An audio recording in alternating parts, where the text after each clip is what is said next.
56 വർഷം മുൻപ് മനുഷ്യൻ ചന്ദ്രനിൽ ഇറങ്ങിയതിന്റെ ഓർമ്മ പുതുക്കി മൈത്താണി ഗവൺമെന്റ് LP സ്കൂളിൽ ചാന്ദ്രോത്സവം സംഘടിപ്പിച്ചു. അമ്പിളിമാമന്റെ പാട്ടുകൾ പാടിയും കുട്ടികൾക്കൊപ്പം കഥ പറഞ്ഞും ചലച്ചിത്ര താരം PP കുഞ്ഞികൃഷ്ണൻ മാസ്റ്റർ ചാന്ദ്ര ദിനാചരണം ഉദ്ഘാടനം ചെയ്തു. ചാന്ദ്രോത്സവത്തോടനുബന്ധിച്ച് ഷോർട്ട് ഫിലിം ഫെസ്റ്റിവലും സ്കൂളിൽ സംഘടിപ്പിച്ചു. മനുഷ്യൻ ചന്ദ്രനിൽ പോകുന്നതിന് അരനൂറ്റാണ്ടിനു മുമ്പ് നിർമ്മിച്ച എ ട്രിപ്പ് ടു മൂൺ ആയിരുന്നു പ്രധാന ചിത്രം. സ്കൂൾ പ്രധാനാധ്യാപകൻ പ്രകാശൻ കരിവെള്ളൂർ രചനയും സംവിധാനവും നിർവഹിച്ച തുള്ളിയായിരുന്നു മറ്റൊരു ചിത്രം. വാട്ട്സ് ദാറ്റ്, മീൽസ് റെഡി എന്നീ ചിത്രങ്ങളും കുട്ടികൾക്കായി പ്രദർശിപ്പിച്ചു.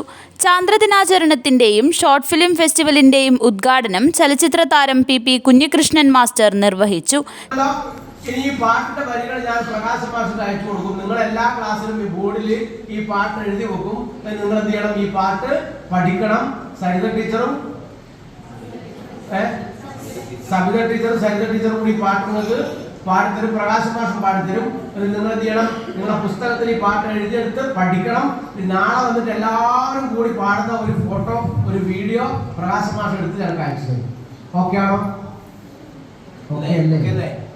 ഓക്കെ അല്ലേ? ചടങ്ങിൽ PTA പ്രസിഡന്റ് വരുൺ ഗോപി അധ്യക്ഷത വഹിച്ചു. സ്കൂൾ പ്രധാനാധ്യാപകൻ Prakashan Karivellur, mother PTA president Shobhi Mahesh, V Saritha, MP Sabitha എന്നിവർ പ്രസംഗിച്ചു. സ്കൂൾ വിദ്യാർത്ഥികൾക്കായി നടത്തിയ ഫിഫ ലോകകപ്പ് ഫുട്ബോൾ മത്സര പ്രവചന മത്സരത്തിലെ വിജയികൾക്ക് സമ്മാന വിതരണവും നടന്നു. കൃത്യമായി പ്രവചിച്ച 3ാം തരത്തിലെ പാർവതി ബൈജു, 2ാം ക്ലാസ്സിലെ മിതാലി കൃഷ്ണ എന്നിവർക്ക് PTA പ്രസിഡന്റ് വരുൺ ഗോപി സമ്മാനദാനം നിർവഹിച്ചു. News bureau, Trikaripur.